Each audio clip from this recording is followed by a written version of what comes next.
My back. My fellow leaders, today is the fourth time I've had the great honor of speaking to this assembly as President of the United States. It'll be my last. I've seen a remarkable sweep of history. I was first elected to office in the United States of America as a U.S. Senator in 1972. Now, I know I look like I'm only 40. I know that. I was 29 years old. Back then, we were living through an inflection point, a moment of tension and uncertainty. The world was divided by the Cold War. The Middle East was headed toward war. America was at war in Vietnam. At that point, the longest war in America's history. Our country was divided and angry, and there were questions about our staying power and our future. But even then, I entered public life not out of despair, but out of optimism. The United States and the world got through that moment. It wasn't easy or simple without significant setbacks. But we go on to reduce the threat of nuclear weapons through arms control, and then go on to bring the Cold War itself to an end. Israel and Egypt went to war, but then forged a historic peace. We ended the war in Vietnam. The last year in Hanoi, I met with the Vietnamese leadership. We elevated our partnership to the highest level. It's a testament to the resilience of the human spirit and the capacity for reconciliation. That today the United States and Vietnam are partners and friends, and it's proof that even from the horrors of war, there's a way forward. Things can get better. We should never forget that. I've seen that throughout my career. In the 1980s, I spoke out against apartheid in South Africa, and then I watched the racist regime fall. In the 1990s, I worked to hold Milosevic accountable for war crimes. He was held accountable. At home, I wrote and passed the Violence Against Women Act to end the scourge of violence against women and girls, not only in America, but across the world, as many of you have as well. But we have so much more to do, especially against rape and sexual violence as weapons of war and terror. We were attacked on 9/11 by al-Qaeda and Osama bin Laden. We brought him justice.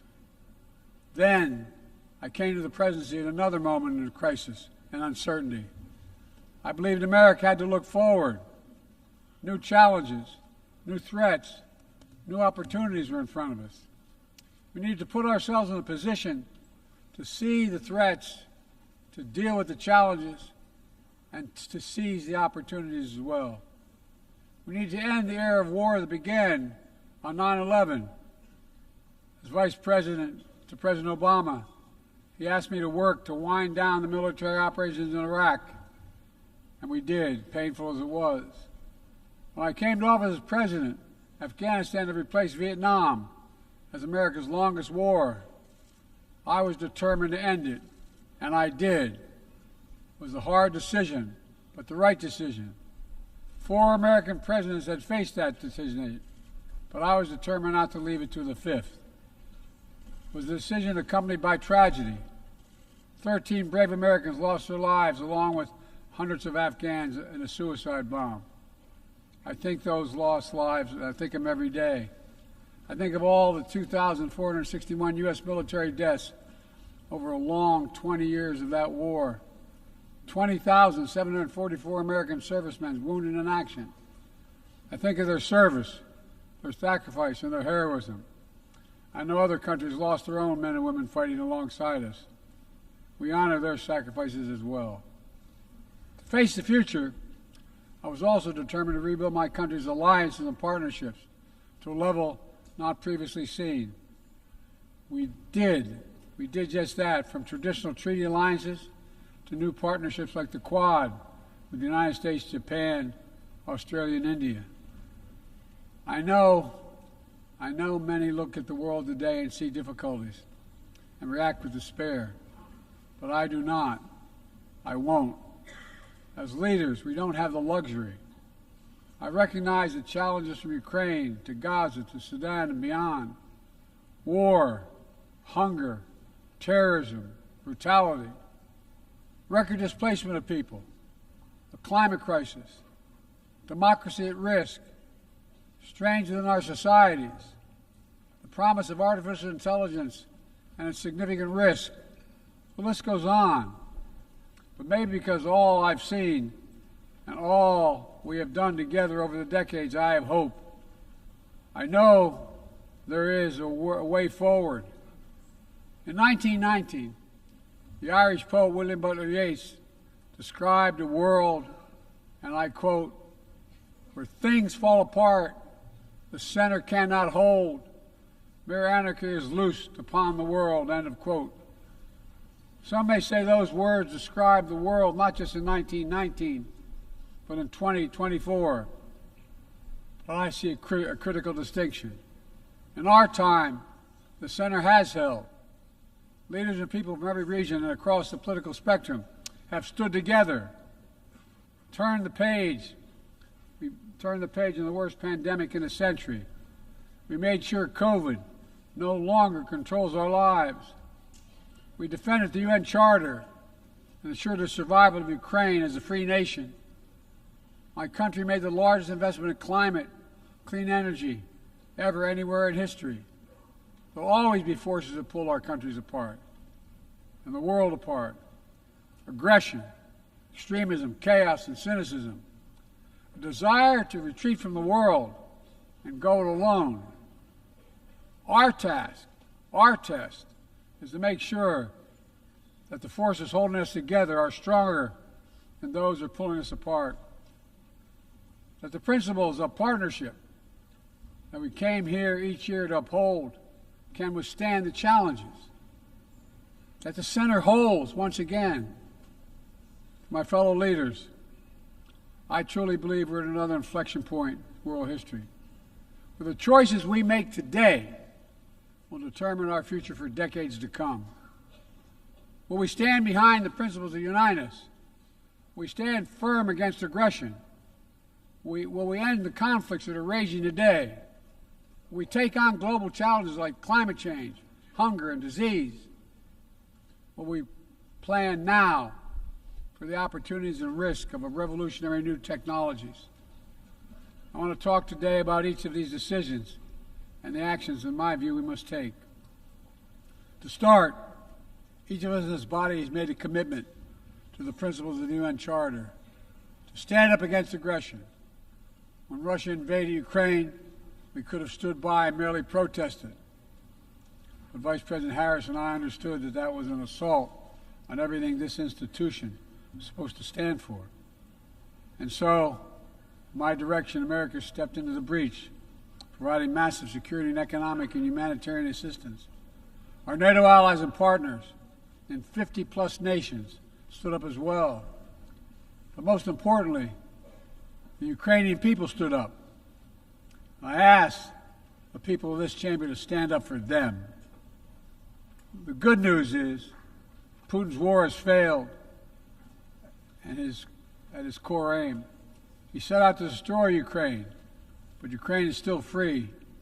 He set out to weaken NATO, but NATO is bigger, stronger, and more united than ever before, with 2 new members, Finland and Sweden. But we cannot let up. The world now has another choice to make. Will we sustain our support to help Ukraine win this war and preserve its freedom, or walk away and let aggression be renewed and a nation be destroyed? I know my answer.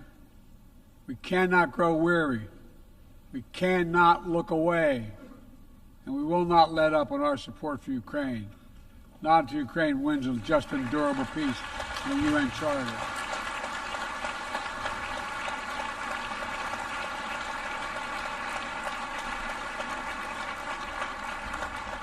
We also need to uphold our principles as we seek to responsibly manage the competition with China so it does not veer into conflict. We stand ready to cooperate on urgent challenges for the good of our people and the people everywhere. We recently resumed cooperation with China to stop the flow of deadly synthetic narcotics. I appreciate the collaboration. It matters for the people of my country and many others around the world. On matters of conviction, the United States is unabashed, pushing back against unfair economic competition, against military coercion of other nations in the South China Sea, and maintaining peace and stability across the Taiwan Straits, and protecting our most advanced technologies so they cannot be used against us or any of our partners. At the same time, we're going to continue to strengthen our network of alliances and partnerships across the Indo-Pacific. These partnerships are not against any nation. They're building blocks for a free, open, secure, and peaceful Indo-Pacific. We're also working to bring greater measure of peace and stability to the Middle East. The world must not flinch from the horrors of October 7th. Any country would have the right and responsibility to ensure that such an attack can never happen again. Thousands of armed Hamas terrorists invaded a sovereign state, slaughtering and massacring more than 1,200 people, including 46 Americans, in their homes and at a music festival. Despicable acts of sexual violence, 250 innocents taken hostage. I've met with the families of those hostages. I've grieved with them. They're going through hell. Innocent civilians in Gaza are also going through hell. Thousands and thousands killed, including aid workers. Too many families dislocated, crowding into tents, facing a dire humanitarian situation. They did not ask for this war that Hamas started. I put forward with Qatar and Egypt a ceasefire and hostage deal. It's been endorsed by the UN Security Council. Now is the time for the parties to finalize its terms, bring the hostages home, and secure security for Israel and Gaza free of Hamas' grip, ease the suffering in Gaza, and end this war. On October 7th,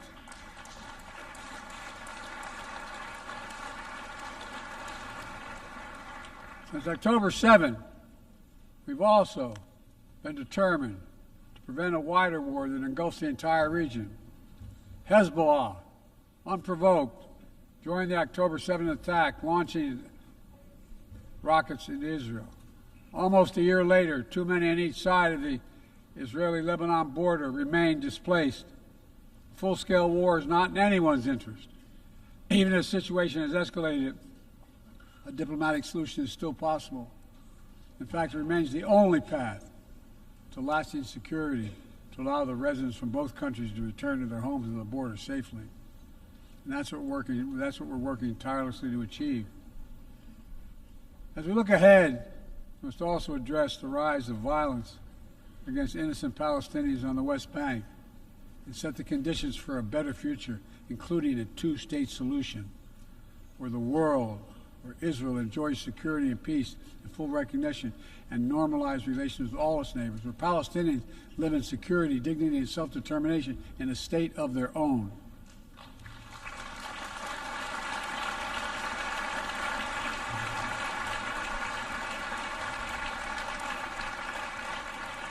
Progress toward peace will put us in a stronger position to deal with the ongoing threat posed by Iran. Together we must deny oxygen to its terrorist proxies, which have called for more October 7th and ensure that Iran will never, ever obtain a nuclear weapon. Gaza is not the only conflict that deserves our outrage. In Sudan, a bloody civil war unleashed one of the world's worst humanitarian crises.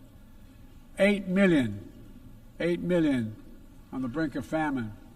Hundreds of thousands already there. Atrocities in Darfur and elsewhere. The United States has led the world in providing humanitarian aid to Sudan. And with our partners, we've led diplomatic talks to try to silence the guns and avert a wider famine. The world needs to stop arming the generals, to speak with one voice and tell them, stop tearing your country apart, stop blocking aid to the Sudanese people, end this war now.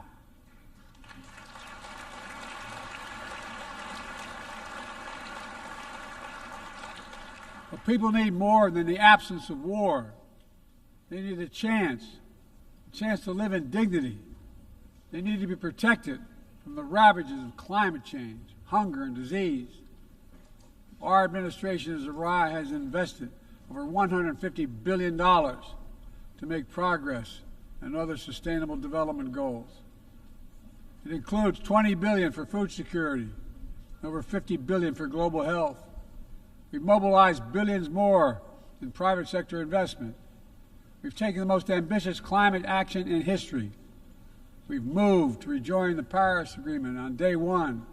And today, my country is finally on track to cut emissions in half by 2030. On track to honor my pledge to quadruple climate financing to developing nations with $11 billion thus far this year. We've rejoined the World Health Organization, donating 700 million doses of COVID vaccine to 117 countries. We must now move quickly to face Mpox outbreak in Africa. We're prepared to commit $500 million to help African countries prevent and respond to Mpox and to donate 1 million doses of Mpox vaccine now.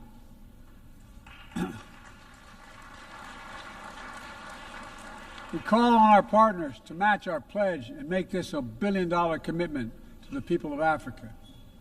Beyond the core necessities of food and health, the United States, the G7, and our partners have embarked on an ambitious initiative to mobilize and deliver significant finance to the developing world.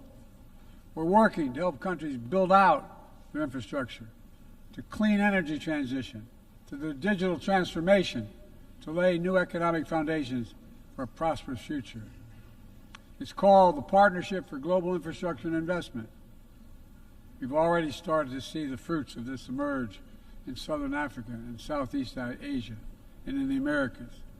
We have to keep it going. I want to get things done together. In order to do that, we must build a stronger, more effective, and more inclusive United Nations. The UN needs to adapt and bring new voices and new perspectives. That's why we support reforming and expanding the membership of the UN Security Council.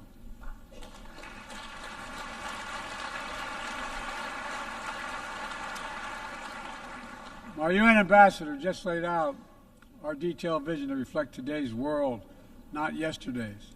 It's time to move forward. The Security Council, like the UN itself, needs to go back to the job of making peace, of brokering deals to end wars and suffering. And to stop the spread of the most dangerous weapons, of stabilizing troubled regions in East Africa, from East Africa to Haiti, to Kenya-led mission that's working alongside the Haitian people to turn the tide. We also have a responsibility to prepare our citizens for the future. We'll see more technological change, I argue, in the next 2 to 10 years than we have in the last 50 years. Artificial intelligence is going to change our ways of life, our ways of work, and our ways of war. It could usher in scientific progress at a pace never seen before, and much of it could make our lives better. But AI also brings profound risks, from deep fakes to disinformation, to novel pathogens, to bioweapons. We've worked at home and abroad to define the new norms and standards.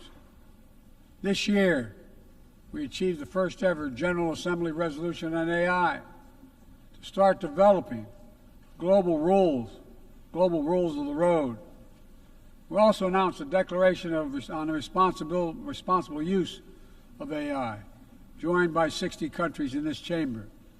But let's be honest, this is just the tip of the iceberg, what we need to do to manage this new technology. Nothing is certain about how AI will evolve or how it will be deployed. No one knows all the answers. My fellow leaders, it's with humility I offer 2 questions. First, how do we as an international community govern AI? As countries and companies race to uncertain frontiers, we need an equally urgent effort to ensure AI's safety, security, and trustworthiness. As AI grows more powerful, It also must grow more responsive to our collective needs and values. Benefits of all must be shared equitably. It should be harnessed to narrow, not deepen digital divides. Second, will we ensure that AI supports rather than undermines the core principles that human life has value and all humans deserve dignity? We must make certain that the awesome capabilities of AI will be used to uplift and empower everyday people, not to give dictators more powerful shackles on than the human spirit. In the years ahead, there may well be no greater test of our leadership than how we deal with AI. Let me close with this. Even as we navigate so much change, one thing must not change. We must never forget who we're here to represent. We, the people. These are the first words of our Constitution, the very idea of America. They inspired the opening words of the UN Charter. I made the preservation of democracy the central cause of my presidency. This summer, I faced a decision whether to seek a second term as president. It was a difficult decision. Being president has been the honor of my life. There's so much more I want to get done. As much as I love the job, I love my country more. I decided after 50 years of public service, it's time for a new generation of leadership to take my nation forward. My fellow leaders, let us never forget, some things are more important than staying in power. It's your people.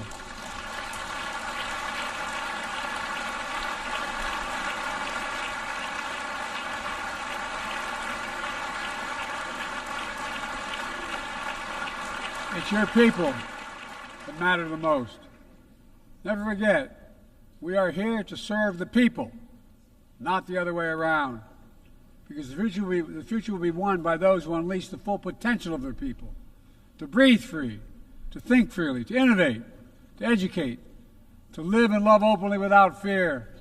That's the soul of democracy. It does not belong to any one country.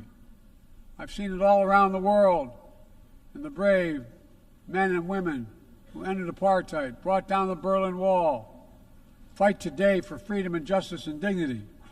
We saw it, that universal yearning for rights and freedom in Venezuela, where millions cast their vote for change that hadn't been recognized. But it can't be denied. The world knows the truth. We saw in Uganda, LGBT activists demanding safety and recognition of their common humanity. We've seen citizens across the world peacefully choosing their future, from Ghana to India to South Korea, nations representing 1/4 of humanity who will hold elections this year alone. It's remarkable, the power of we the people, that makes me more optimistic about the future than I've ever been. Since I was first elected to the United States Senate in 1972, every age faces its challenges. I saw it as a young man. I see it today. But we are stronger than we think. We're stronger together than alone. And what the people call impossible is just an illusion. Nelson Mandela taught us, and I quote, "It always seems impossible until it's done. It always seems impossible until it's done." My fellow leaders, there is nothing that's beyond our capacity if we work together. Let's work together. God bless you all, and may God protect all those who seek peace. Thank you.